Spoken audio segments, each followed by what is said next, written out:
Hello and welcome to the Responsible Budget Talks #1, Breaking Down the Budget.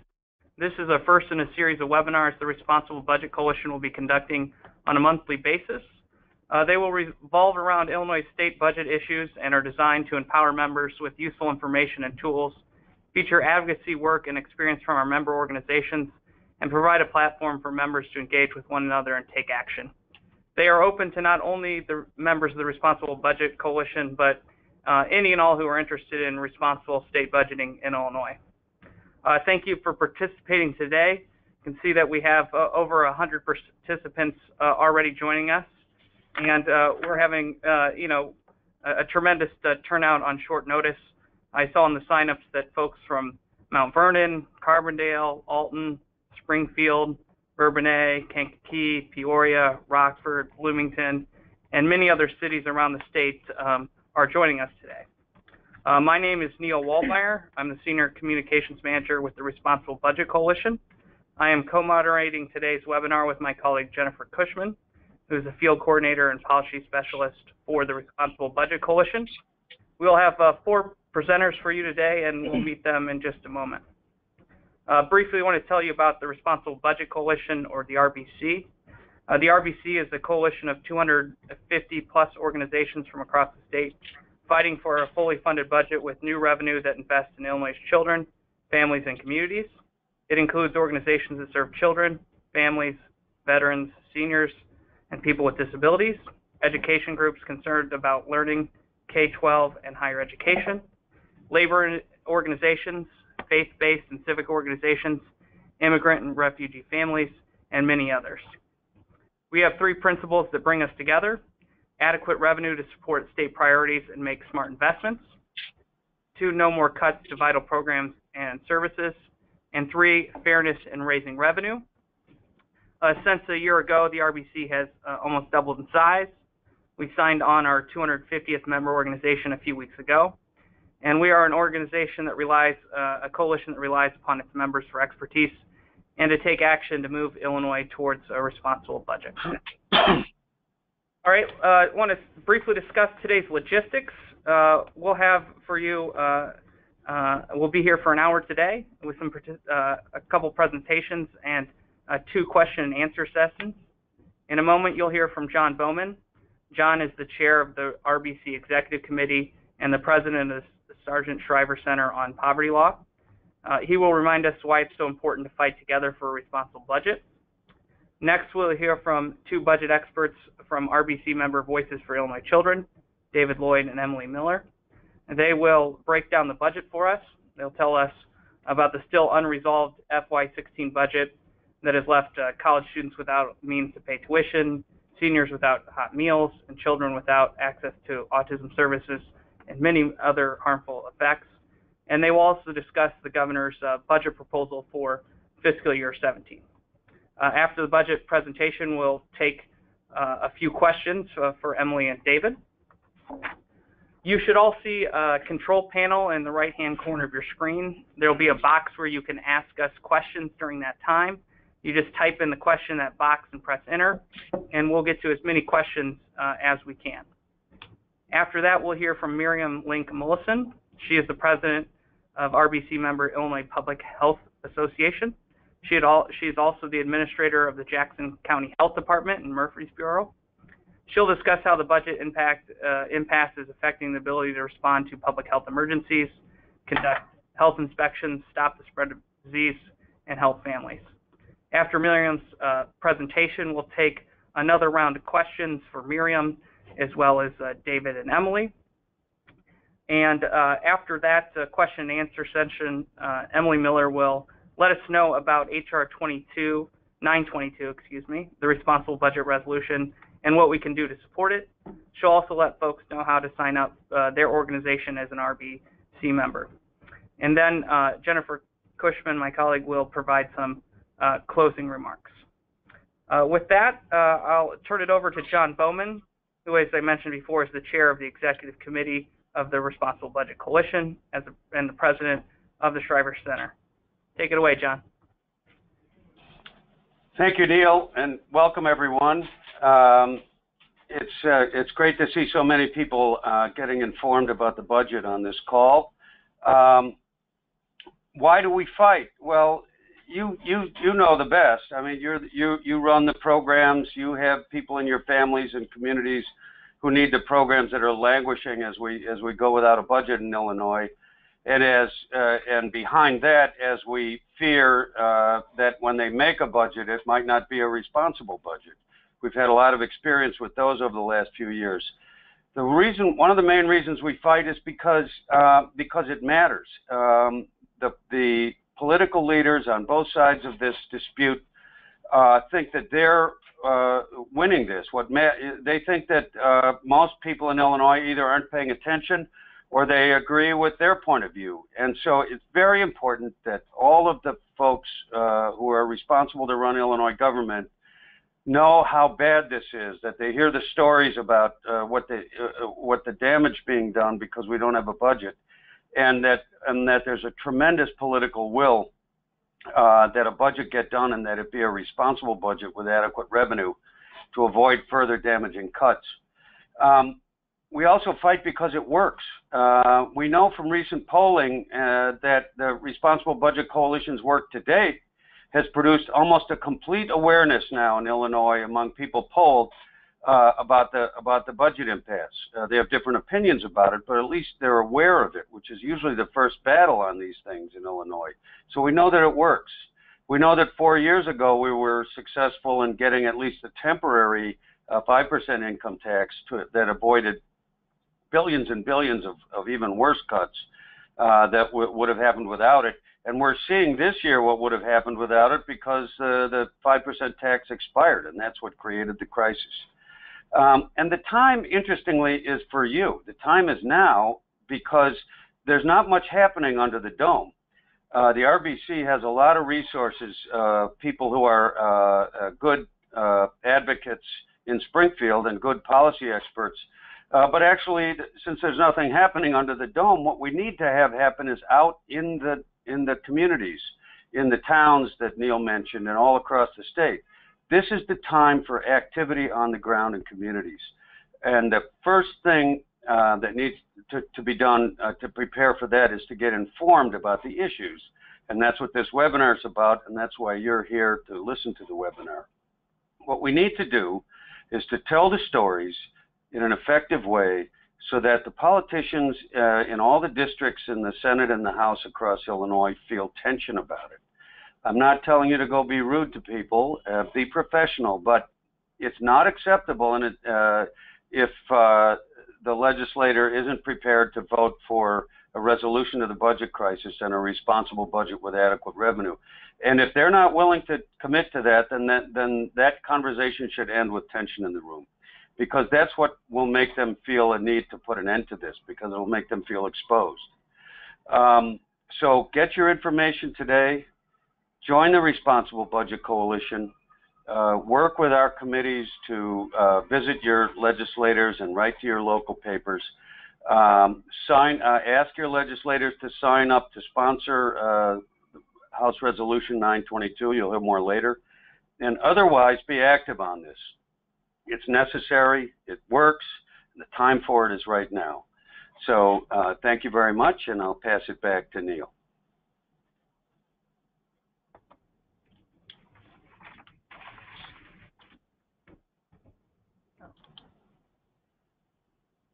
Hi, this is Neal Waltmire. As I said before, Senior Communications Manager with the Responsible Budget Coalition. I help prepare our members to speak to the press, do press releases. We have a brand new website, responsiblebudget.org, as well as Facebook and Twitter, and we'll show you how to get hooked up with those. David? I'm David Lloyd. I'm Director of the Fiscal Policy Center at Voices for Illinois Children. And I'm Emily Miller, Director of Policy and Advocacy at Voices for Illinois Children. I'm Jennifer Cushman. I'm the Field Coordinator and Policy Specialist for the Responsible Budget Coalition. And in that role, I provide support and coordination for coalition members to conduct joint advocacy work, Some of that work includes meetings with legislators, hearing committee testimony, and public demonstrations. And I also help to identify stories of impact from the budget impasse for our communications and advocacy work. And on the phone is Miriam Link-Mullison. Could you introduce yourself, Miriam? Sure. I'm Miriam Link-Mullison. I'm the administrator for Jackson County Health Department down here in Southern Illinois, but I'm also the president of the Illinois Public Health Association, and happy to be on the call with all of you.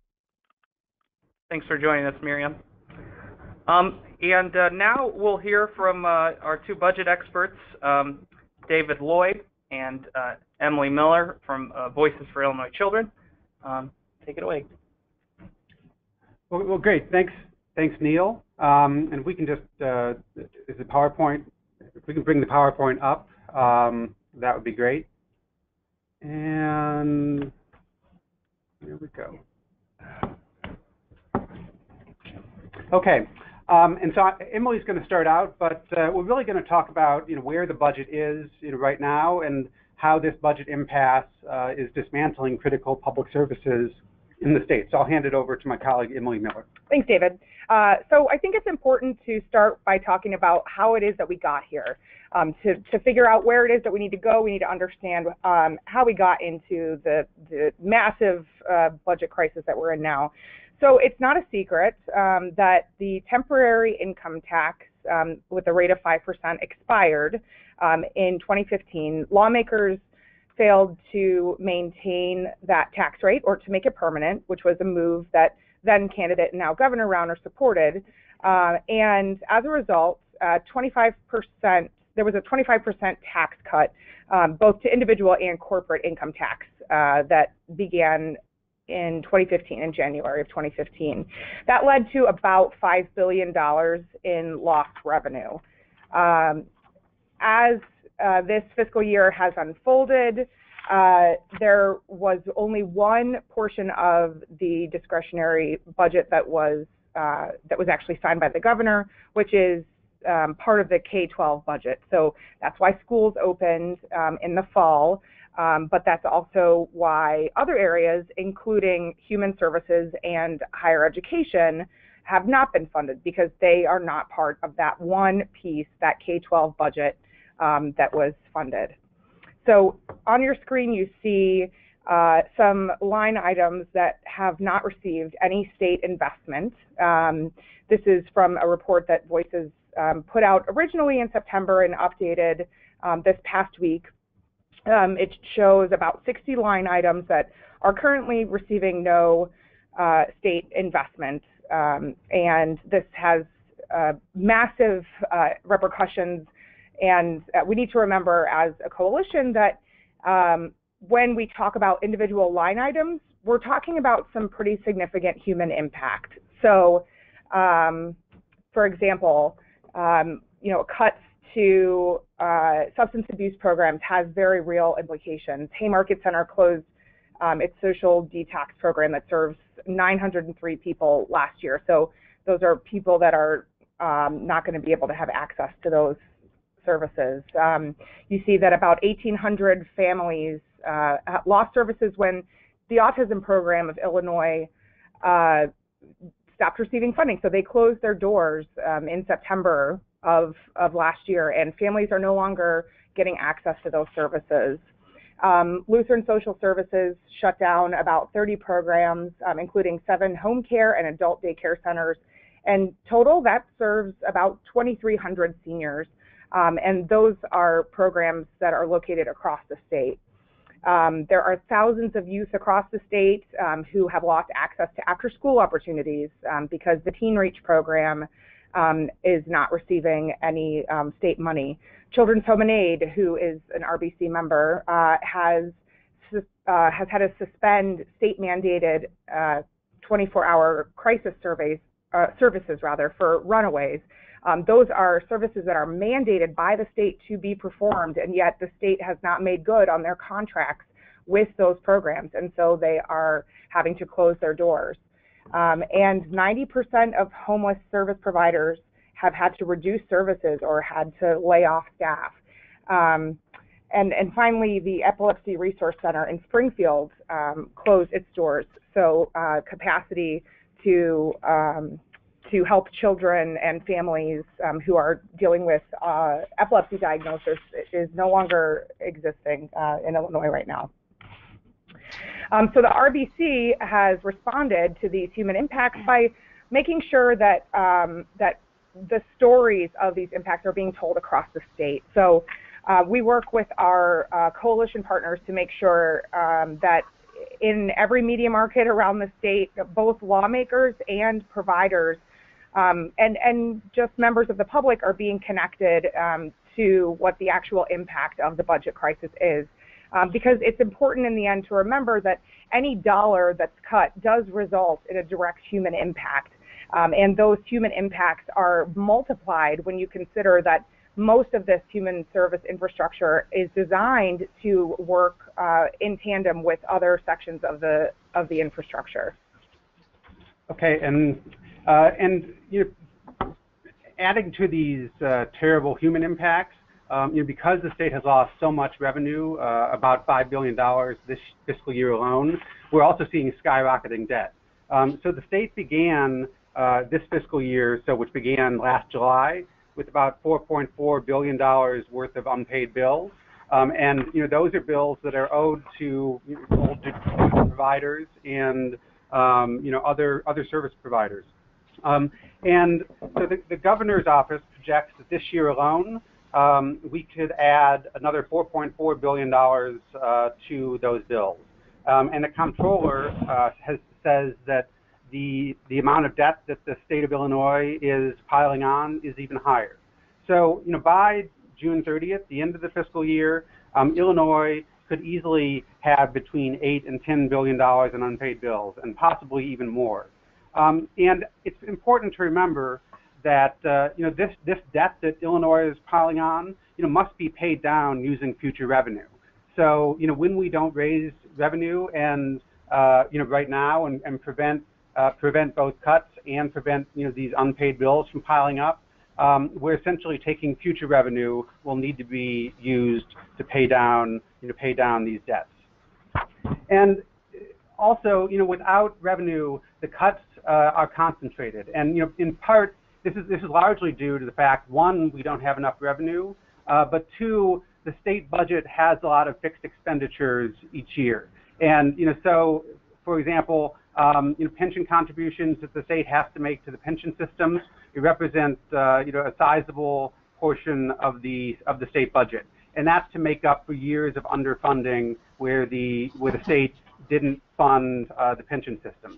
There's also debt service and things like statutory transfers out of the budget, and, you know, so roughly those total roughly 40% of the budget, and so the rest of the budget, about 60%, are kind of the portions that are more or less subject to cuts.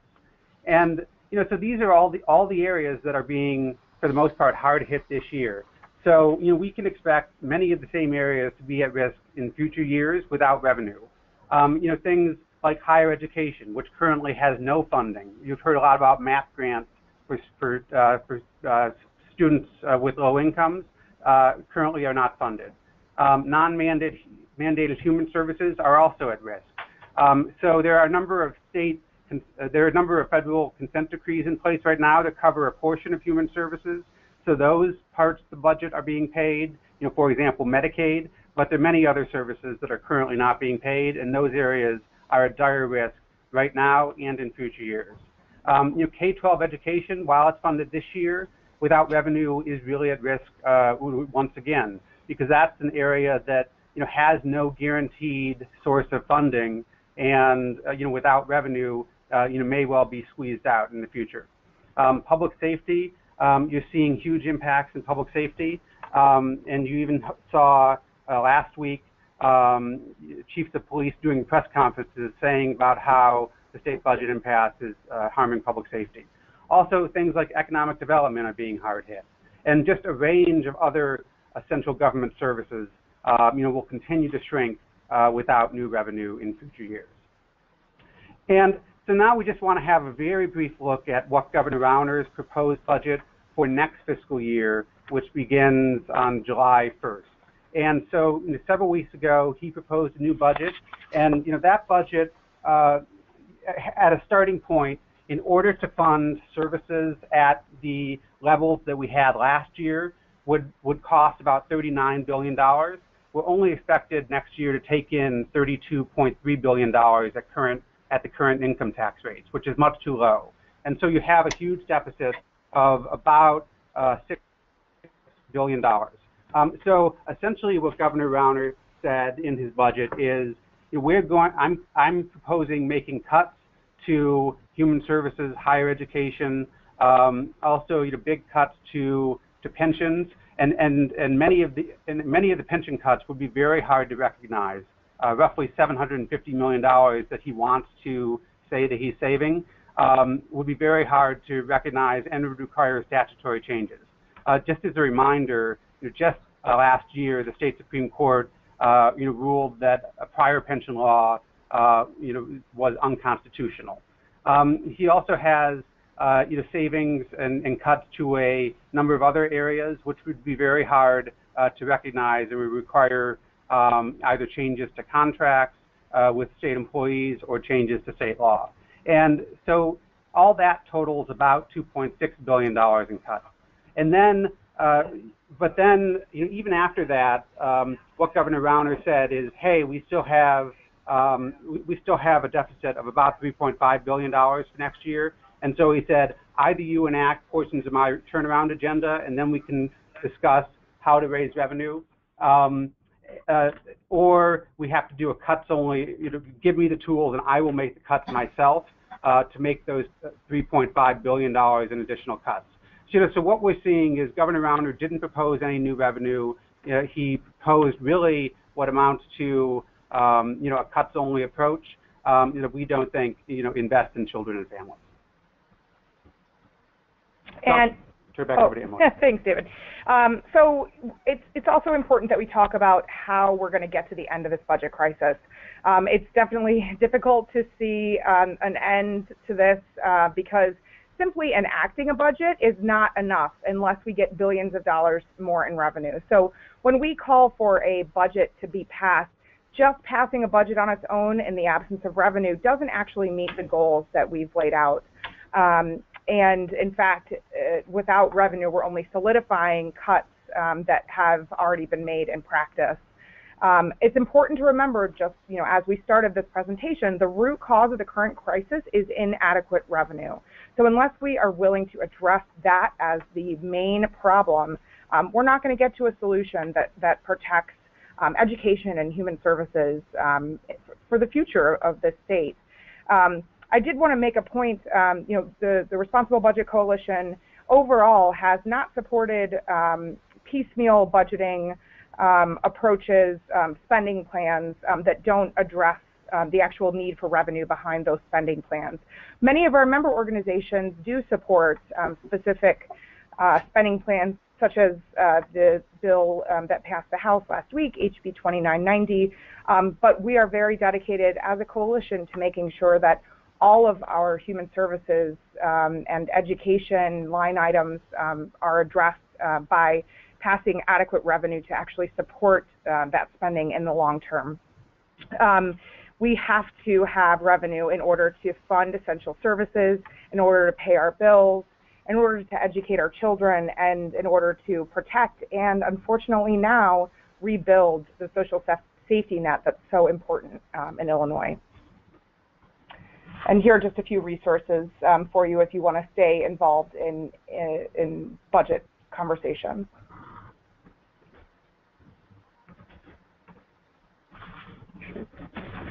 Thank you so much, David and Emily. That brings us to our first question and answer session. And so, as I said before, there is a panel on the right-hand side. You should see a place to type in a question, hit enter.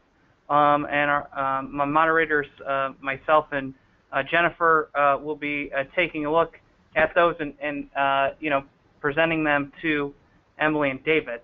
So go ahead and then type in those questions now, and we'll probably answer them. While we wait for some folks to type in a question, I have one for David. David, I think you mentioned before, how big is the yearly budget deficit, and does that have to be paid off all at once, or can there be other options for that? Sure. I mean, for this fiscal year 16, which we're in right now, is really an unprecedented situation where we don't have an enacted budget. So some of the numbers are a little bit hard to pin down, like they would have been. They would have been much easier to pin down in past years. The governor's office projects roughly a $4.4 billion deficit. The comptroller has said that the state actually might spend more than that. I think what's clear is that the state is spending billions of dollars more than what it's taking in right now, and that's despite cuts that you're seeing to a range of different areas. So you're running up deficits and you're cutting critical services, which is really dismantling structures that provide public service in Illinois. And is there a way to pay it off over the long term, which makes wouldn't be? So Illinois started racking up unpaid bills with really the Great Recession in 2009, and after the temporary tax increase went into effect in 2011, we saw those bills starting to come down. Now they're skyrocketing back up again, and we didn't get into this situation overnight, and we're not going to get out of it overnight. But we have to start somewhere by raising the revenue in order to support these critical programs. That really means we have to be running surpluses every year to start paying down those unpaid bills. Because really, the state should not be carrying over bills from one year to the next. We need to get our unpaid bills essentially down to zero with kind of a normal payment cycle. And I have a question for Emily. So folks often express a lot of frustration about this budget stalemate, feeling like it's just a political feud that can't be influenced. Can you respond to that? Yeah, I mean, I think the notion that this is a political feud is very well founded. This is happening in the midst of the political context that involves the primary season and then eventually a general election. So it's very difficult to separate the political gridlock, unfortunately, from the budget gridlock. So the frustration is shared, to be sure. What we do know, and this is something that John Bouman actually mentioned earlier, is that in terms of making people aware of what the problem is, we are making an impact. So statewide, the work of the Responsible Budget Coalition and the work of our member organizations has been highlighted, and at this point, it's very clear the devastating impact that eliminating entire sections of human services and education programs would have. So while we can't control the political goings-on, we can definitely continue to shape just how willing lawmakers and the governor are to stand up and say that we have to have revenue to pay for these programs. I mean, for us right now as RBC members, we're the only ones that are saying every day that we have to actually have new revenue, and we're not afraid to say that. That's going to involve probably some income tax increases. There are a variety of corporate loopholes that can be closed, and we're not afraid to say that. So that sort of sets us apart from that political mess. Emily, this is probably a good question for you, David, as well. I know you both know it. Ralph Shriver asked, and I know there's been a lot of similar questions. They ask, what kind of revenue solutions does the Responsible Budget Coalition support? Yeah, so the Responsible Budget Coalition doesn't endorse any specific revenue option. Instead, we offer a variety of viable options for lawmakers, policymakers to choose from. So at this time, we've, through work that David has done with the Fiscal Policy Center at Voices for Illinois Children, laid out a variety of options. David, do you want to talk about what some of those are? Sure. I mean, I think if you look at what caused, what caused this, immediate crisis right now, the corporate rate went from 7% to 5.25%, and that's roughly $800 million revenue loss. and the individual income tax rate went from 5% to 3.75%, which is a little bit over $4 billion revenue loss. And so if you just look at what the cause of this was, that suggests a possible solution is to going back what we had previously. And in fact, that's what even the business-backed Civic Federation has now called for. So that is those are two very powerful levers that policymakers can use, and certainly the personal income tax rate raises the most revenue. You can also look at things like sales tax rates, although that tends to be regressive, which means that it harms low-income taxpayers more. Emily mentioned a variety of corporate tax loopholes that you can close. But the most significant money, especially in the short term, is in the personal income tax rate. Thank you, David and Emily. And I'll remind folks that at responsiblebudget.org, under the Resources tab, you can see a lot of in-depth information on revenue options, and you can actually click to download a one-page quick fact sheet that has a ton of options there. So a question that often comes up is how do we explain these complex budget issues when we're talking to legislators, friends, and the media? I think this might be a good question for you to answer, Neal. Yeah. As I said, I do communications for the Responsible Budget Coalition. One of the most important things to do is to show that there's a choice between choosing revenue and cutting services that families, communities, and our economy depend on.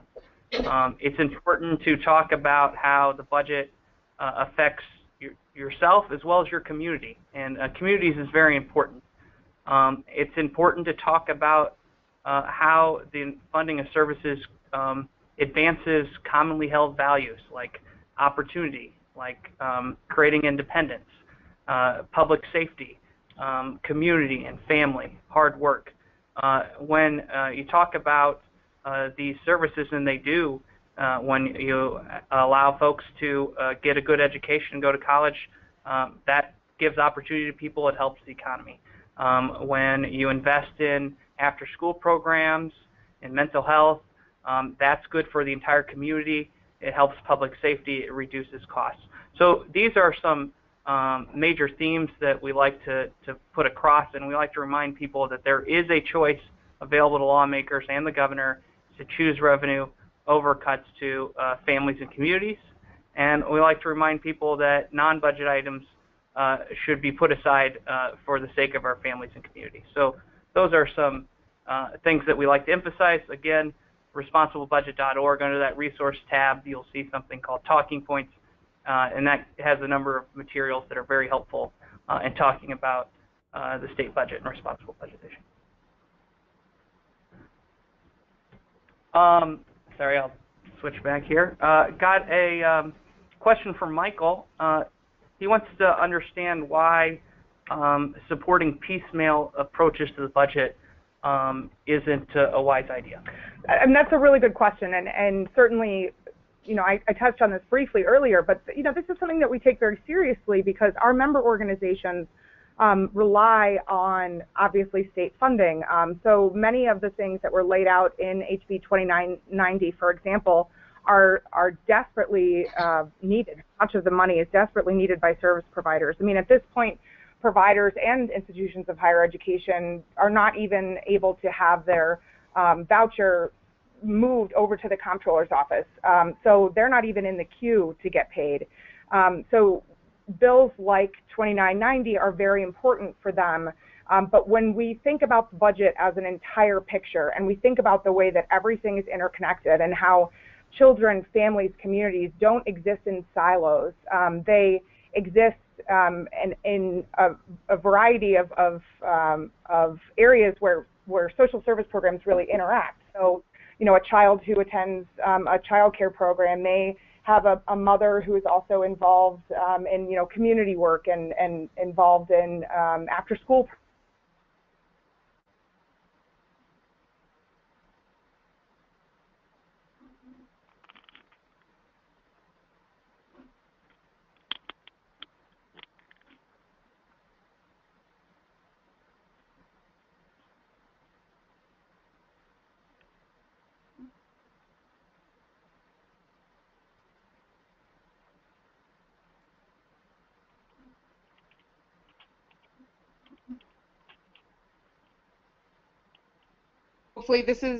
hopefully folks can hear again. Sorry, we had a little bit of a technical glitch.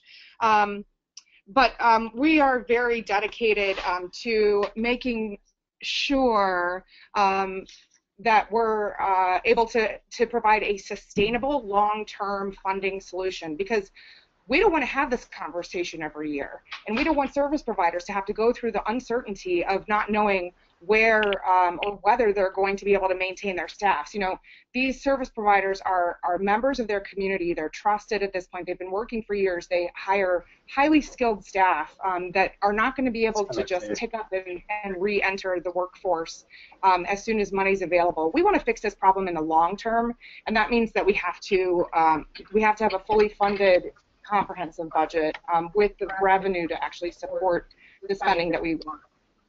Thank you, Emily. And now we're going to kick it over to Miriam Link-Mullison to talk about how the budget impacts has had an impact on public health.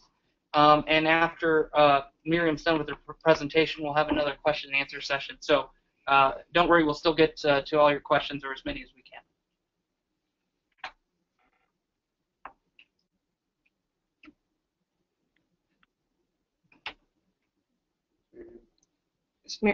Miriam? Yes. Oh, here we go. Show my screen. I was looking for it in the wrong place. So are you seeing my screen yet?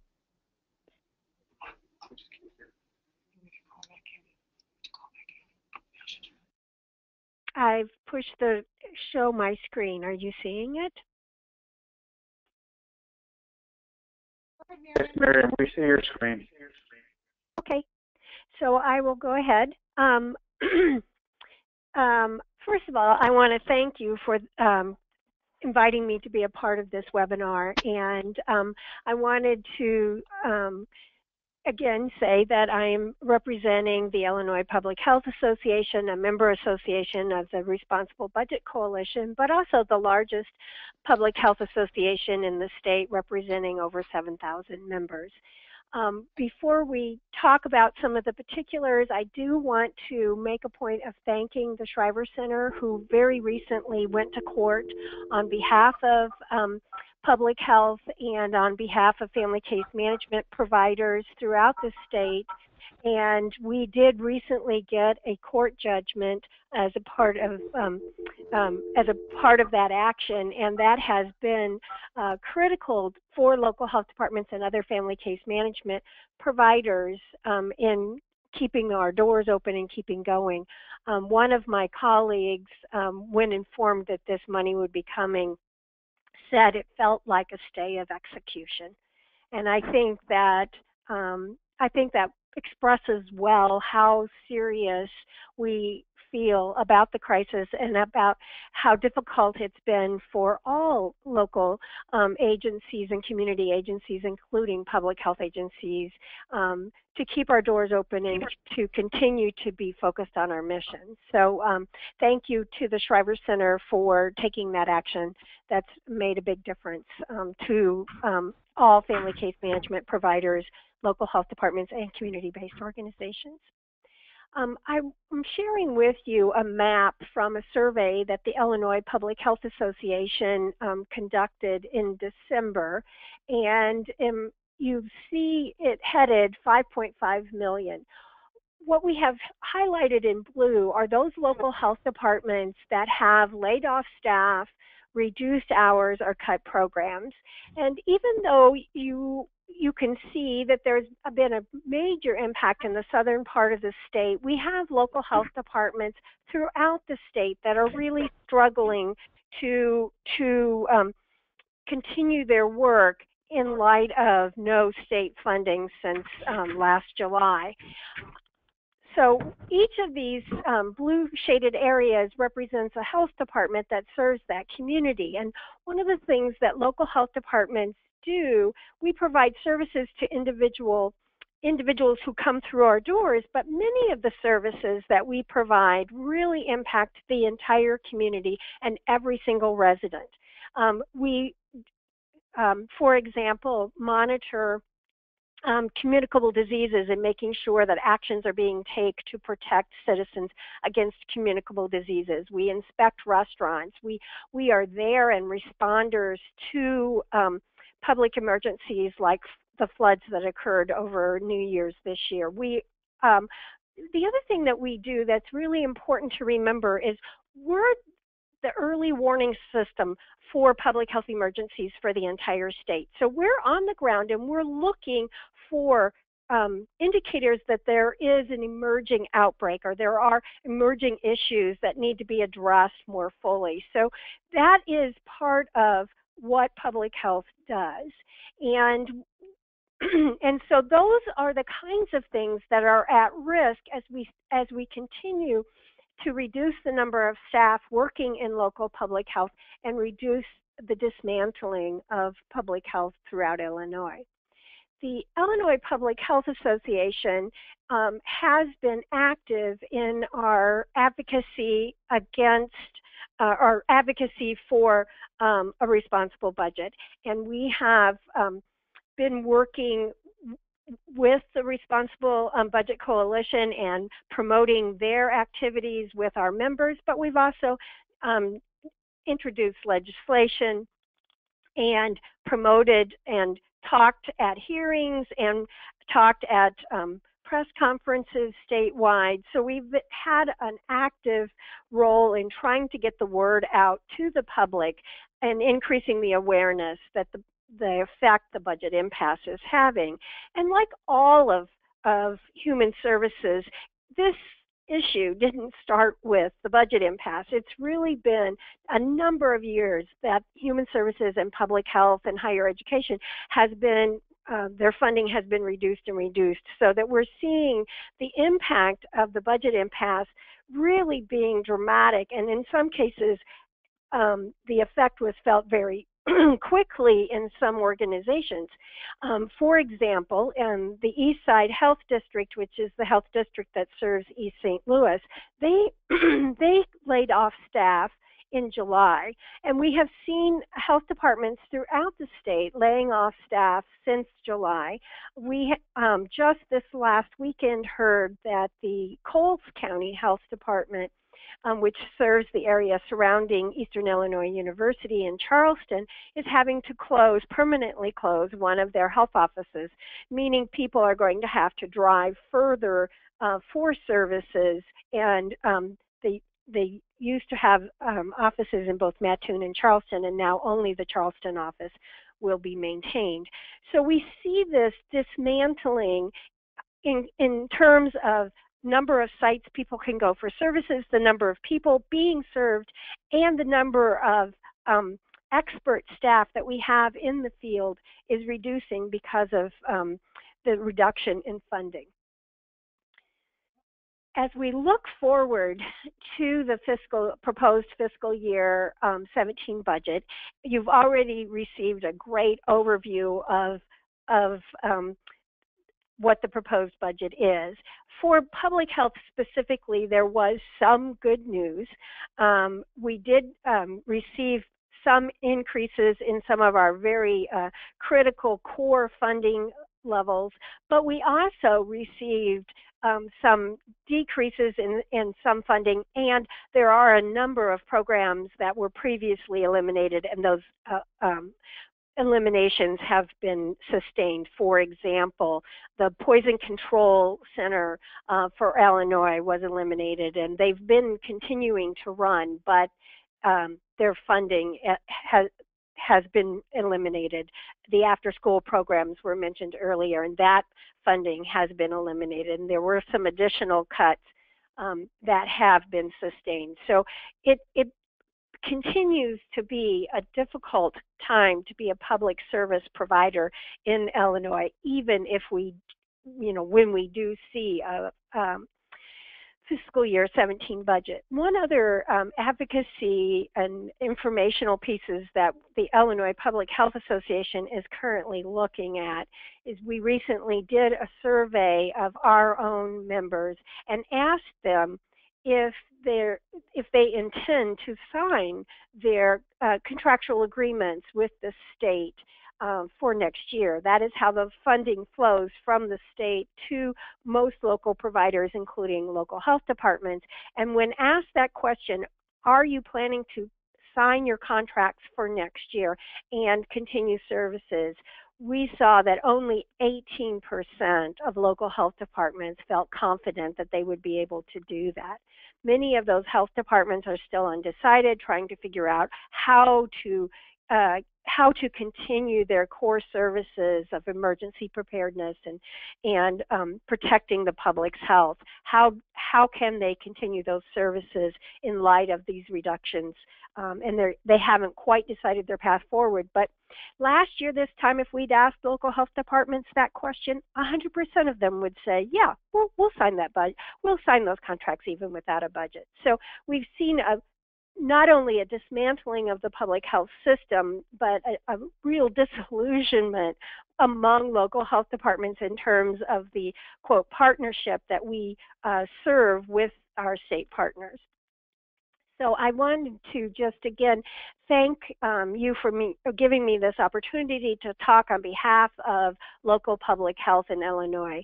One other thing I did mean to share is that another piece of advocacy that we did just this last week is the executive director of the Illinois Public Health Association and myself went and spoke to the deputy governor and the chief of operations in the governor's office. And our message basically was, we are sounding the alarm that the public health system and that early alarm system that public health serves is being dismantled. And you need to be aware that that early alarm system is not going to be as effective as it has been in the past.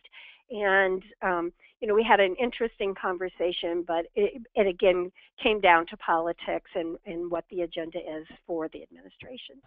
So moving forward, the Illinois Public Health Association is supportive of a responsible budget, and we are supportive of our partners of the Responsible Budget Coalition in trying to put more pressure on our political leaders to take the action needed for a responsible budget. Thank you. Thank you, Miriam. And now we will get back to some more questions. Emily, this might be a good one for you. Some folks have, a number of folks have had an iteration of the same kind of question and expect some frustration about how to move the ball forward without a concrete revenue plan or budget, responsible budget in front of them. Yeah. Yeah, that's frustrating. We're a coalition with a lot of members, so we try to be very cognizant of the variety of viewpoints that are expressed by our members about which pieces of revenue specifically to latch onto. But one very concrete thing that people can do and that we really would like people to do is to support and ask for co-sponsors for HR 922, the Responsible Budget Resolution. I think as a response to the fact that we haven't been able to do anything proactive, our members decided to endorse that resolution. And the resolution calls for an immediate end to the budget standoff, and it opposes cuts to services that have had these dramatic impacts that we've just spent almost the past hour talking about.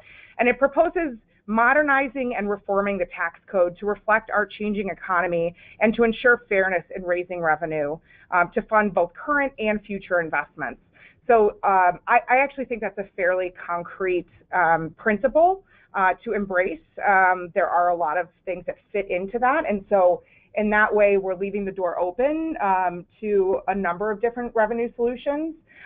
This is not about embracing one party's idea over the other party's ideas. I mean, there are a variety of options discussed by both the governor and by the speaker to raise the revenue that we need. So we really urge folks to have lawmakers support and sign up as a co-sponsor for HR 922. Thank you.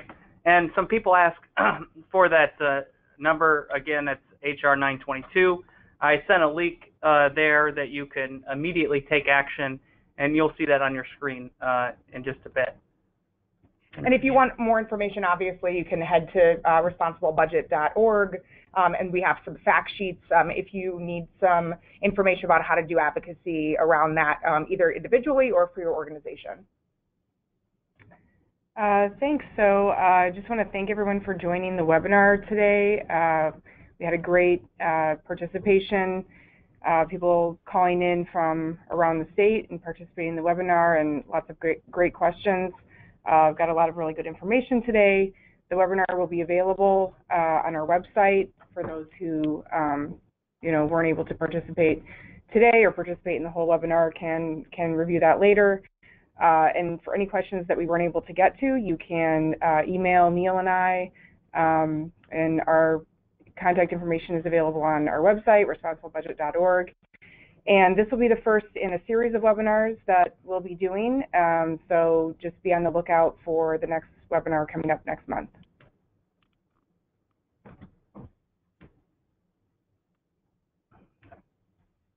Sorry, thank you. Just showing on the screen here a couple links to take action. One of the things, if your organization is not a member of the Responsible Budget Coalition, you can head to our website, responsiblebudget.org/members, and there's a link to sign up there. And that resolution, HR 922, the Responsible Budget Resolution, if you go to responsiblebudget.org/take-action, you can find more information there. Finally, we'll leave on our screen here the many ways to contact us online, on Twitter, on Facebook, and also an email address for Jennifer to get all the questions. I know there were a lot, and we will answer, we'll get back to you with those answers to those questions. So thank you so much for joining us. We had a great participation here, well over 100 participants, and thank you for your advocacy, and we hope to talk to you again very soon.